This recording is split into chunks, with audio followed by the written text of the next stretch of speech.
Shalom buat anak ibu semuanya. Bagaimana kabar kamu hari ini? Ibu harap kamu tetap dalam keadaan sehat ya nak ya.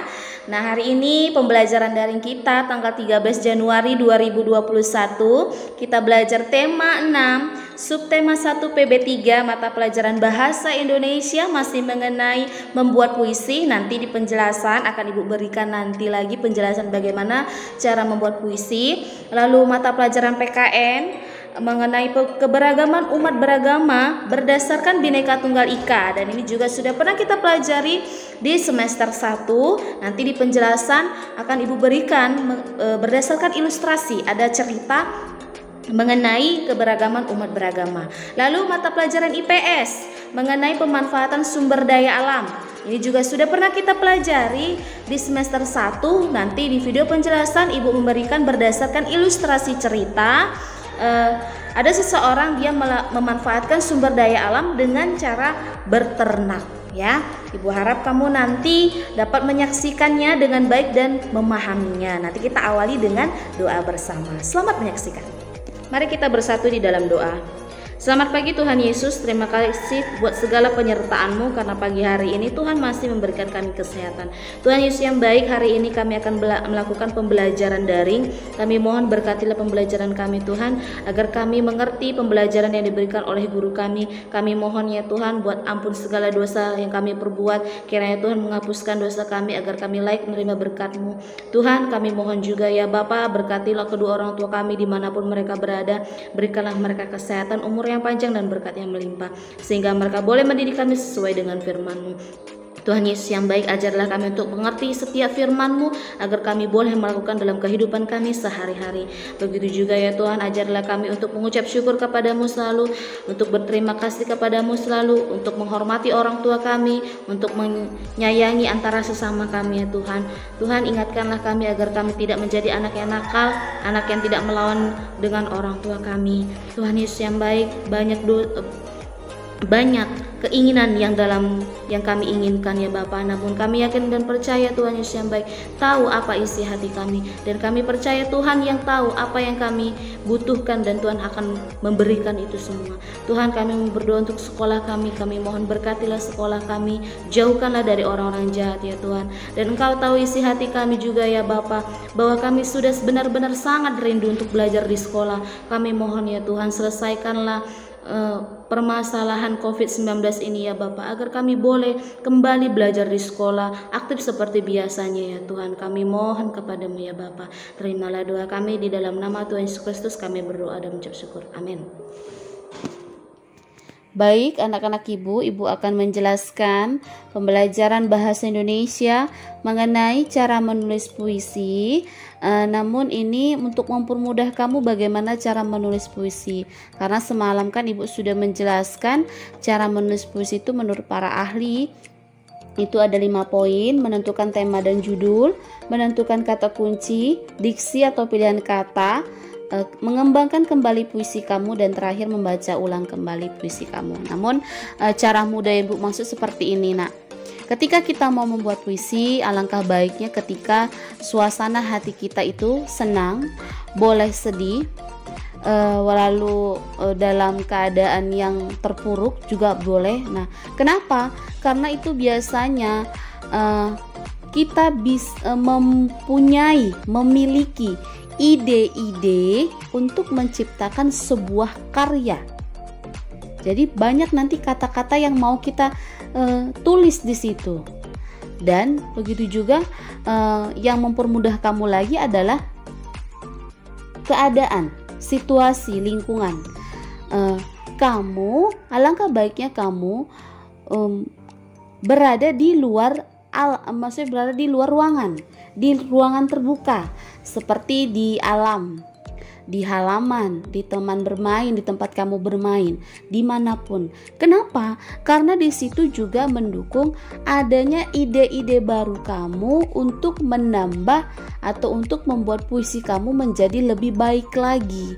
Jadi daya hayal kamu itu bisa lebih luas karena melihat pemandangan yang sangat membuat hati kamu senang, tidak jenuh. Itu dia ya nak ya, itu yang ibu jelaskan secara singkat mengenai cara membuat puisi. Nah, berikutnya Ibu akan memberikan contoh puisi hasil karya teman kamu juga, sama seperti semalam, namun ini temanya mengenai keberagaman. Karena untuk kamu pahami keberagaman itu nak sangat banyak. Bisa keberagaman mengenai kehidupan kita, bisa mengenai keberagaman agama, keberagaman suku, budaya, adat istiadat dan sebagainya. Nah, namun puisi yang Ibu berikan ini adalah contoh puisi bertema keberagaman kehidupan, bagaimana dia menjalani kehidupannya di dunia ini. Selamat kamu membacanya dan menyimaknya ya.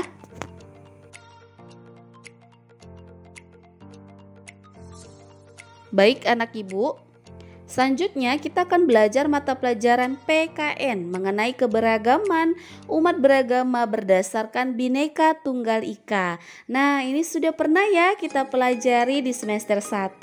Ibu harap anak-anak Ibu masih mengingatnya ya nak ya. Nah, di sini Ibu akan menjelaskannya berdasarkan ilustrasi cerita, yaitu Made.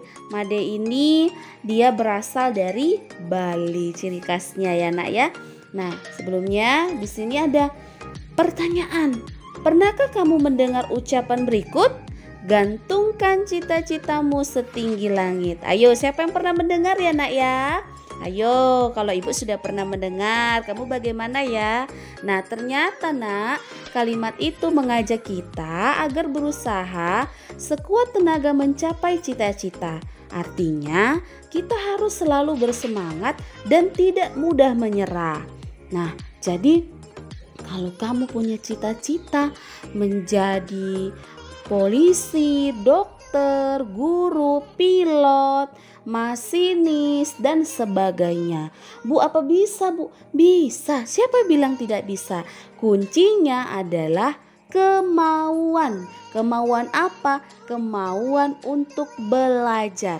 Kalau kita memang mau sukses, mau mencapai cita-cita kita, impian kita, ingat, kita harus rajin belajar. Jangan kamu bilang, Bu, aku kan bodoh. Bu, kedua orang tuaku seorang petani, apa bisa?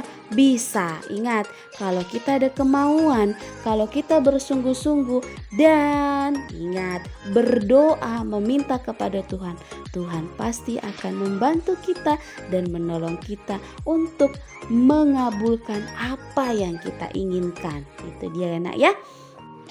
Nah, oke. Baik, Ibu akan menjelaskan pembelajaran kita ya nak ya, berdasarkan ilustrasi. Di sini ada tentang Beni dan Made. Kamu simak ya nak ya. Beni berjalan beriringan dengan Made. Made tertarik dengan sebuah gulungan koran anak yang dibawa Beni. Apa yang kamu bawa, Ben? Tanya Made. Aku ingin menunjukkan sebuah artikel di koran ini kepada Bu Guru, jawab Beni sambil tersenyum. Artikel tentang apakah itu, Ben? Aku jadi penasaran, kata Beni tidak sabar. Ini tentang seorang pemuda yang berani, kawan. Walaupun masih muda, ia telah menjadi peternak yang pengusaha yang hebat, kata Beni bangga. Wah, hebat. Bolehkah aku membacanya sekarang? Pinta Made tidak sabar. Hanya untuk kawanku. Kau boleh membacanya sekarang sebelum aku memberikannya kepada Bu Guru, jawab Beni sambil mengulurkan gulungan koran anak tersebut kepada Beni. Nah, itulah ilustrasi cerita tentang keberagaman. Ayo, kalau kamu simpulkan, keberagaman apa yang ada di situ, nak? Ayo, apa ya? Kalau dia Made itu berarti berasal dari Bali. Kalau dia Beni, panggilannya yang mana, nak? Berasal dari mana? Kalau secara umum bisa saja dari Jawa, dari Sumatera, ya nak ya. Namun ciri khasnya kalau Made itu berasal dari Bali. Nah, ternyata di situ ada keberagaman suku, budaya, agama.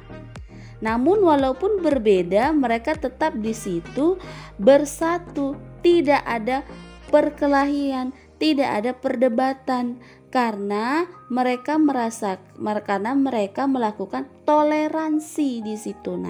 Nah, ini bisa menjadi contoh dalam kehidupan kita sehari-hari.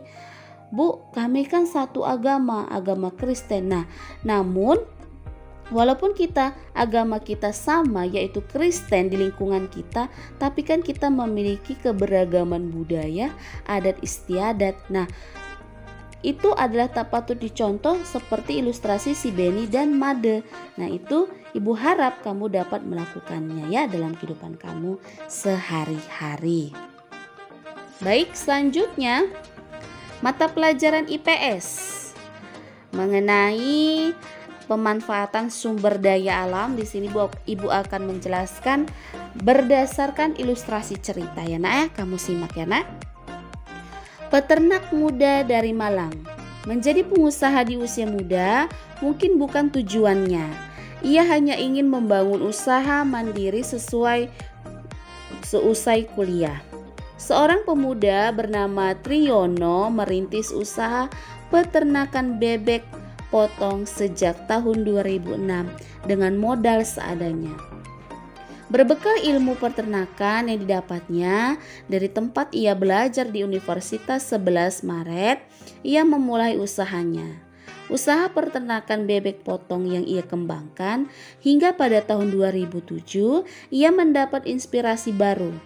Ketika melihat hewan-hewan kurban, ia berpikir untuk membangun sebuah peternakan sendiri. Untuk mendapatkan dana, ia membentuk sebuah kelompok bersama dan mengumpulkan dana dari teman-teman semasa kuliah. Setahun kemudian, Triyono berhasil memiliki sebuah lahan. Meski lahan itu tak terlalu besar, ia dapat membangun beberapa kandang untuk mulai berternak dan sapi. Setelah usahanya berjalan, setahun berikutnya, ia mengembangkan usahanya untuk membangun peternakan dan pemotongan ayam. Usaha Triyono kian membesar. Kini ia telah memiliki usaha ternak ayam, bebek, sapi, berikut pemotongannya. Ia pun mengolah limbah peternakannya untuk dijadikan pupuk. Meskipun kini usahanya kian membesar, ia tidak cepat puas. Ia bermimpi bisa memenuhi pasokan daging sapi di Jakarta yang saat ini masih impor dari luar negeri. Nah, itu adalah ilustrasi mengenai Pak Triyono. Dia memanfaatkan sumber daya alam dalam bidang peternakan. Secara tidak langsung dia walaupun sudah memanfaatkan, namun dia sudah membudidayakan, menjaga, melestarikan sumber daya alam dalam bidang peternakan. Nah, Ibu harap kamu dapat memahaminya ya Nak, karena ini juga sudah pernah kita pelajari di semester 1 ya Nak ya. Demikian pembelajaran kita hari ini. Semoga kamu dapat memahaminya. Nah, anak-anak Ibu, kamu baru saja menyaksikan penjelasan yang Ibu berikan tadi untuk tugas mata pelajaran bahasa Indonesia. Kamu masih membuat puisi, namun temanya mengenai sumber daya alam. Ya, kamu yang membuat puisi. Nah, namun membuat puisinya ini boleh didampingi oleh orang tua, boleh saudara, boleh abang, boleh kakak, didampingi ya. Boleh diajari, bukan minta dibuatkan ya Nak ya. Nah, cara membuatnya itu seperti yang Ibu jelaskan tadi, supaya kamu lebih mudah bagaimana cara membuat puisi yang bertemakan dengan sumber daya alam. Untuk PKN tugas kamu itu membuat rangkuman keberagaman umat beragama yang ada di Indonesia, agama yang diakui di Indonesia.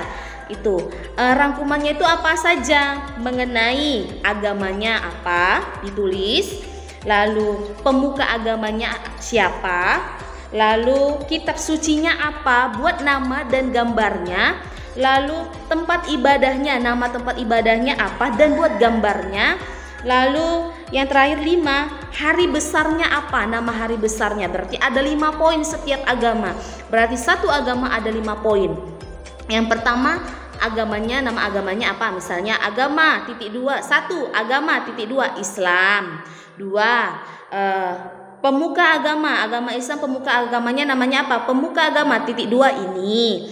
3 kitab suci. kitab suci titik 2 namanya apa ini, baru buat di bawahnya gambarnya. Gambarnya kecil saja nak, tidak usah besar. Kamu kerjakan di buku latihan tema saja ya, kamu tempel nanti di situ ya, kecil saja, tidak usah besar-besar. Lalu yang keempat, tempat ibadah titik 2 apa namanya, baru di bawahnya kamu buat tempel gambar tempat ibadah agama Islam. Lalu yang kelima, hari besar titik 2 apa nama hari besarnya. Nah, ibu minta agama yang diakui di Indonesia. Agama diakui di Indonesia ada berapa ya, kan sudah pernah kita pelajari ya di semester 1. Itu untuk PKN. IPS, tugas kamu menuliskan 3 manfaat dan cara melestarikan sumber daya alam dalam bidang peternakan sapi, peternakan bebek. Ya, ibu ulangi, menuliskan 3 manfaat dan cara melestarikan sumber daya alam bidang peternakan sapi dan peternakan bebek. Ya, berarti masing-masing. Pertama, 3 manfaat peternakan sapi titik 2 apa saja, 3 poin. Baru bawahnya 3 cara melestarikan peternakan sapi titik 2 apa saja. Lalu di langkah 3 manfaat peternakan bebek, baru di bawahnya 3 cara melestarikan peternakan bebek. Seperti itu yang ibu maksud ya. Oke, ibu harap kamu dapat memahaminya. Demikian pembelajaran kita hari ini. Tetap sehat, tetap semangat. Jangan lupa diakhiri dengan doa. Tuhan Yesus memberkati. Shalom.